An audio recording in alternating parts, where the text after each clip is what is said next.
This thing is taking it off. Over in South Korea, in your Baptist churches, they take an offering. They go back to the back. They take all the envelopes and bring it back down to the pastor. Pastor looks at them and reads them out loud. So-and-so gave so-and-so. So-and-so gave so-and-so. So-and-so. Tell everybody what everybody gave, and then they go back and, with push pins, put them on a bulletin board, and everybody walks back and read it and see what everybody gave. Now, if you notice in our Baptist churches, people fill out their check, put it in the envelope, and when the offering plate is passed, they turn it upside down. Somebody said, well, why do they do that? Well, because they don't want nobody to see how much they gave. They don't want nobody to see how little they gave. All right. Turn to 1 Kings chapter 20.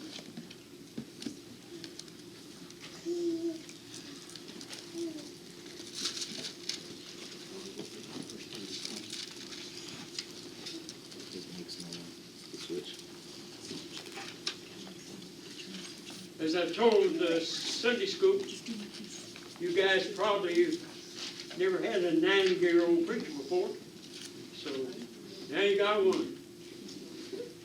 Everywhere I go, I'm the oldest. So.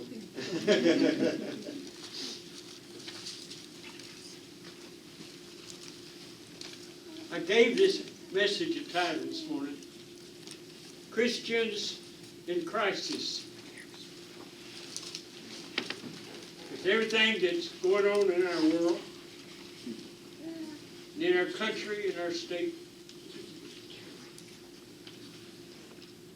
a lot of people with financial problems, and generally that will cause spiritual problems. A lot of people are contemplating divorce because they're cooked up together for these many months. Suicides are at an all-time high.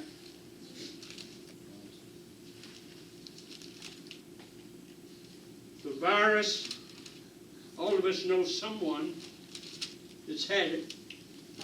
Our minister of youth and his wife, and pastor and his wife, and one of the trustees in the church, they've all had it, not at the same time. But it's touched almost everybody. And so they are Christians in crisis. In 1 Kings chapter 20, look at verse 23. And the servants of the king of Syria said unto him, their gods are gods of the hills. Therefore, they were stronger than we.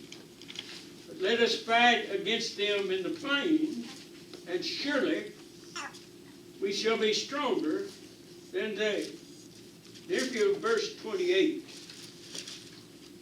And there came a man of God, and spake unto the king of Israel, and said, thus saith the Lord, because the Syrians have said, the Lord is the God of the hills, but he's not God of the valleys.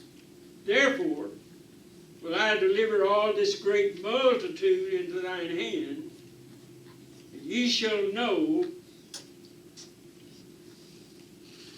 that I am the Lord. In 2 Kings, we find the divine record of two battles were fought about 7 months apart between Israel and the army of Ben-Hadad, the king of Syria. Both of these battles were won by Israel. In the first victory, Israel was led by 230 young princes, and the battle took place in the mountainous region. But in this message, let's focus our attention on the second battle, if we may. Ben-Hadad was a furious and a savage king, and he wanted some answers.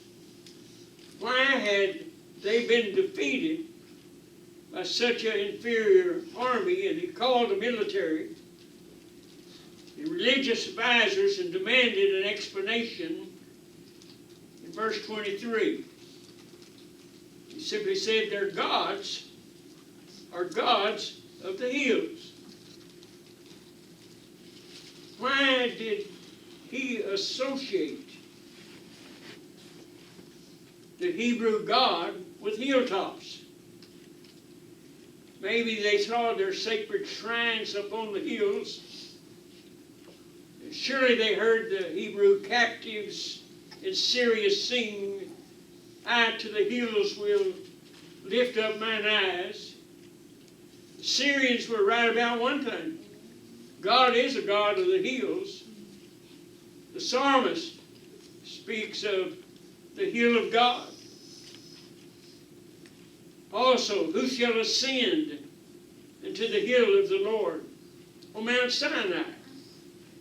God gave the 10 Commandments to Moses and Israel. Mount Carmel.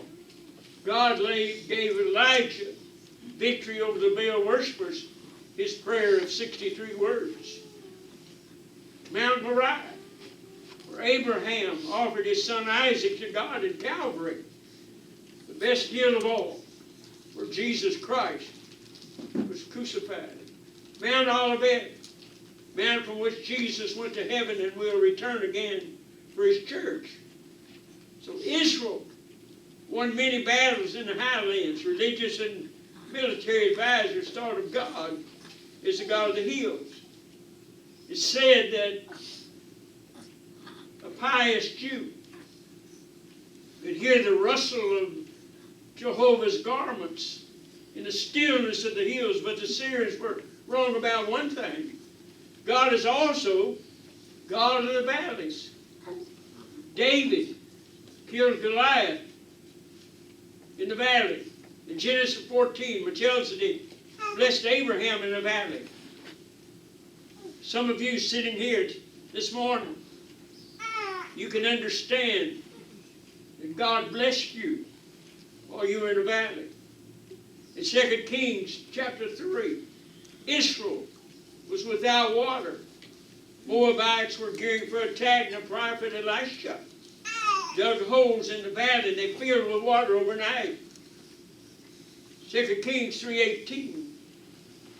This is but a light thing in the sight of the Lord. He will deliver the Moabites under thy hand. The advisors of Ben-Hadad were totally wrong. God is a God of the valley as well as a God of the hills. God gave Israel the victory greater than the first in a valley. You remember Samson? He went through the valley of disobedience and presumptuousness, and in that valley he wrought a great victory. Judges 16:30 says, so the dead Philistines, which he slew at death, were more than they which he slew in life. Now don't anybody get excited. That's the introduction to the message. Now, I got 3 points that I want to preach now. First of all, great spiritual victories come in time of pain and sorrow. With most people, the victories and great victories have come through sorrow. I want you to turn with me to Psalm 84. Psalm chapter 84. And I want to look at verse 5 and 6.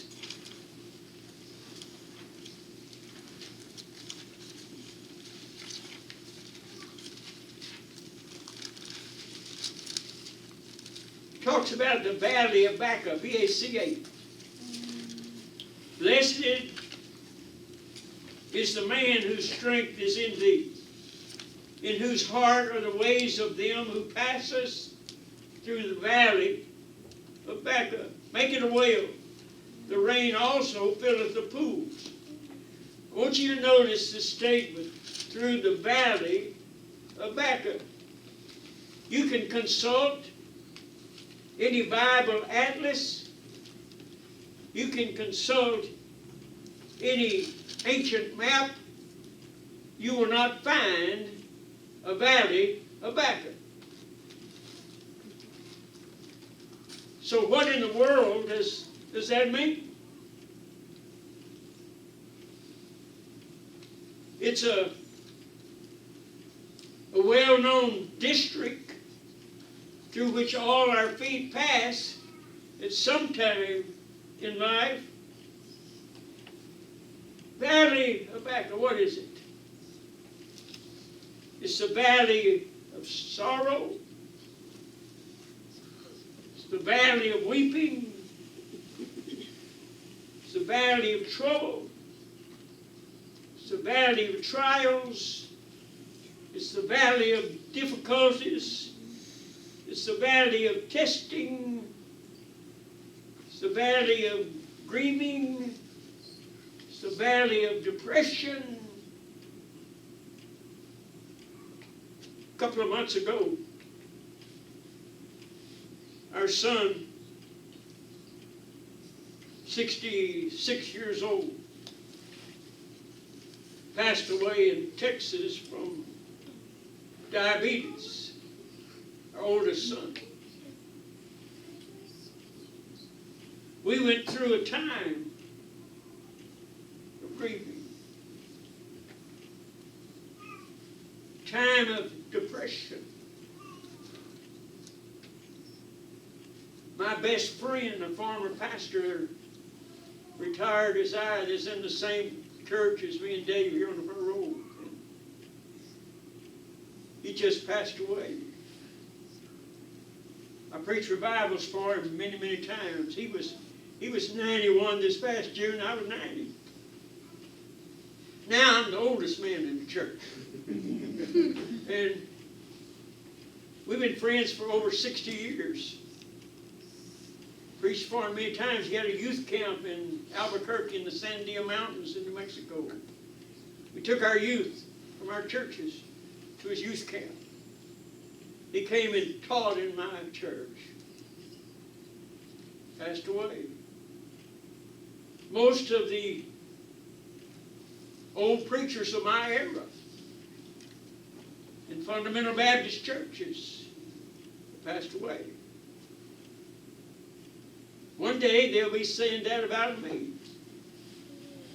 And if my wife is still alive, she'll be going through the valley of Baca. In Psalm 84, verse 6, the rain also filleth the pools.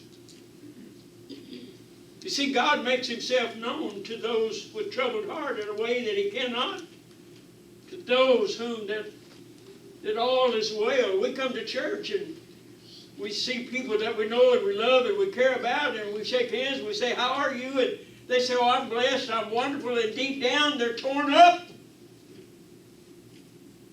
They're going through the valley of Baca. This is why that many victories are won in valleys. Stephen, stoned for preaching the unwanted truth, saw Jesus standing on the right hand of God, and God gave him the victory in the valley, and he was able to say, "Lord, lay not this sin to their charge." That's victory. John on the Mount of Transfiguration saw Jesus in his pre-glory. And victory came on the Isle of Patmos. Wrote the book of Revelation. Victory came when he was away from his beloved church and away from his friends. 3 Hebrew boys, Shadrach, Meshach, and Abednego, in the fiery furnace. King looked as 4, one like the Son of God. There was victory in the fiery furnace. Daniel became prime minister of Babylon in the lion's den. The Bible is full of accounts of men and women who won victory. in the valley. Second thing I want you to see is God's presence is dearest in the darkest hour of life. We take God for granted when it's not dark, when we're on the mountaintop, when we get married. I told Sunday school in March will be our 68th wedding anniversary. Mhm.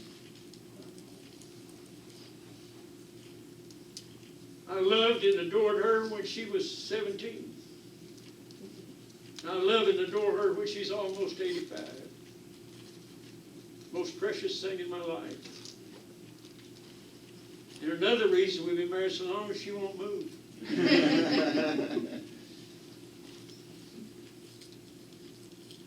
When we watch our children grow to adulthood and finally get the house paid off, everything's good. But when the baby gets sick with a high fever, health begins to fail, the marriage begins to crumble. We don't take God for granted. God's presence is even more precious than death. David speaks of the valley of death, not in despair, but in trumpet tones of victory. Yea, though I walk through the valley of the shadow of death, I'll fear no evil, for thou art with me. He said, I will dwell in the house of the Lord forever. A great Christian lay dying, and his last words were, best of all, God is with me.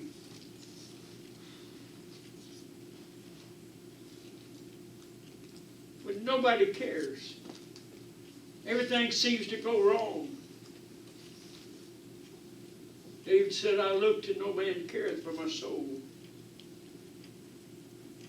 We wait on the Lord, be of good courage. Wait, I say on the Lord, not in haste my heart. Have faith in God and wait. Although he seems to linger long, he never comes too late.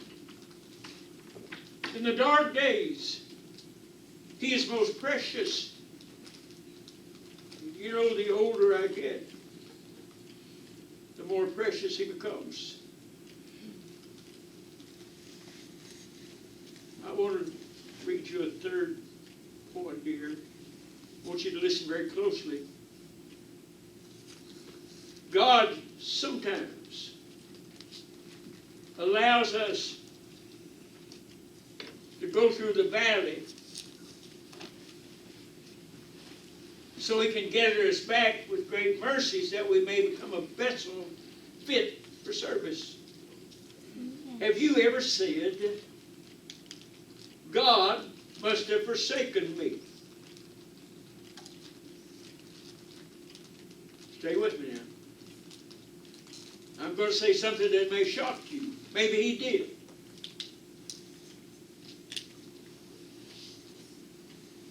Isaiah 54:7-8 says, for a small moment have I forsaken thee, but with great mercies will I gather thee. In a little wrath I hid my face from thee for a moment, but with everlasting kindness will I have mercy on thee, saith the Lord thy Redeemer. If you remember, the Lord was forsaken on the cross by the Father. Why does God do this? He wants us to learn that he is God of the valley as well as God of the hills. There's some things, folks, that you don't learn by systematic Bible study. You learn by experience. Giving testimony that's sometimes more dramatic than fact. You learn by going through the valley. No one really has a mountaintop experience until, first of all, they go through the valley. No one really has mountaintop experiences as they go through the valley. Paul said in 2 Corinthians chapter 4, affliction worketh for us, glory while we look at the things which are not seen. George W. Truett was pastor of the First Baptist Church in Dallas, Texas. And on a hunting trip, he shot his best friend, who was the police chief of Dallas. They was hunting together. Dr. Truett is reported as saying it was a turning point. After I asked God to kill me, that was a turning point in my life. Fanny Crosby, as an infant, had hot compresses placed on her lives during a sickness, and they were too hot. She was blinded for life.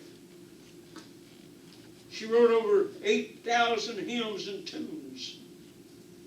Hymns that glorify God and praise His name. Many still are used today. I think about blessed assurance, Jesus is mine. Oh, what a foretaste. Glory divine.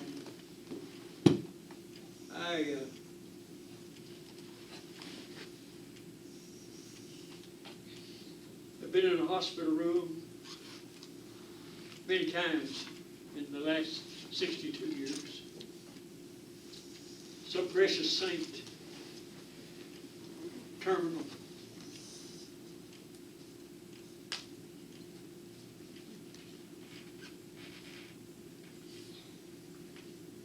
They breathed their last breath.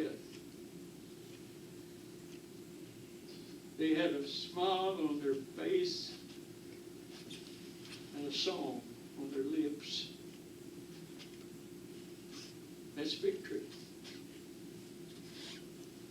That's victory. Dottie Rambo said it best in the song she wrote. Won't you listen? Thank you for the dark valley I walked through today. The darker the valley, the more I learned to pray. I found you where the lilies blooming by the way, and thank you for the valley I walked through today. Life can't be all sunshine. Our flowers will die. The rivers would be desert, all barren and dry. Life can't be all blessing, because there would be no need to pray. So I thank you, O God, for the valley I walked through today. Thank you for every hill I've climbed, for every time that the sun didn't shine. Thank you for every lonely, lonely, lonely night. I prayed till I knew everything was all right. I thank you for the valley I walked through today. For God is not the God of the mountains alone, but He's the God of the valleys today.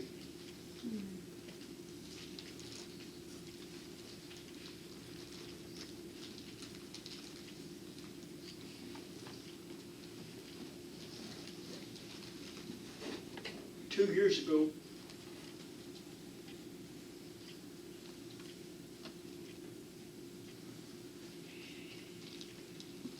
I walked out of our kitchen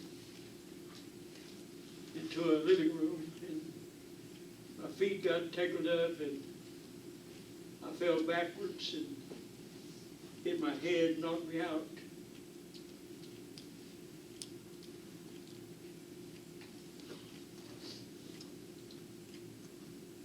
Had to have brain surgery. Brain was leaking on both sides, put tubes and run it down into bags.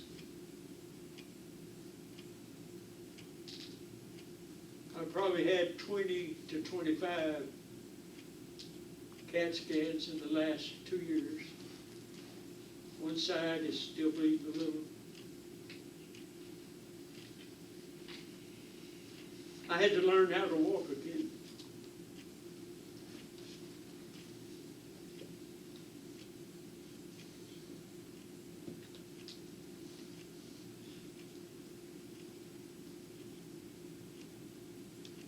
We walked through the valley. wife had breast cancer, had to have a mastectomy.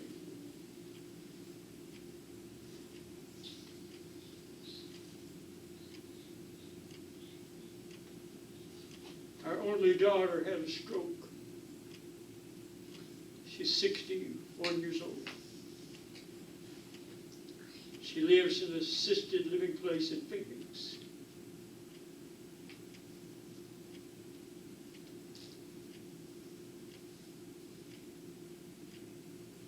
I have a disease which is myasthenia gravis. If I didn't take medication, I would see two of you would have twice as many today. All the churches in Texas wanted me to come and count the offering.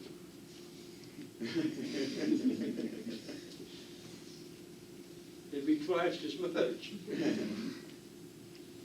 We've been through the valley. Let me tell you something. We're on the mountaintop right now. Amen. God's good. It's not by accident that I'm here. There's a reason and a purpose.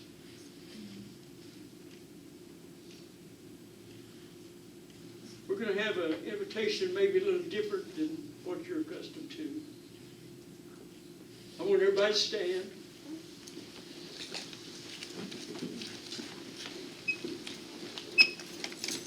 For the pianist to come.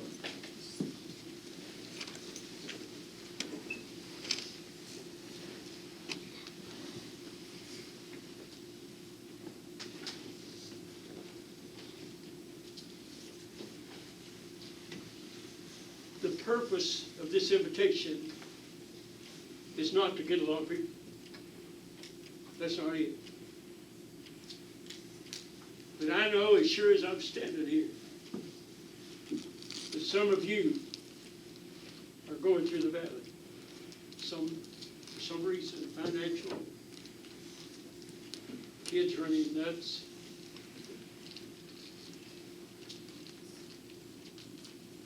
Spiritual, whatever it is.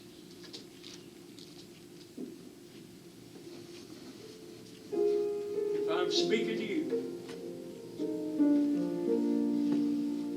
I want you to come stand right across here, and I just want to pray for you, that's all. I'm not going to embarrass anybody.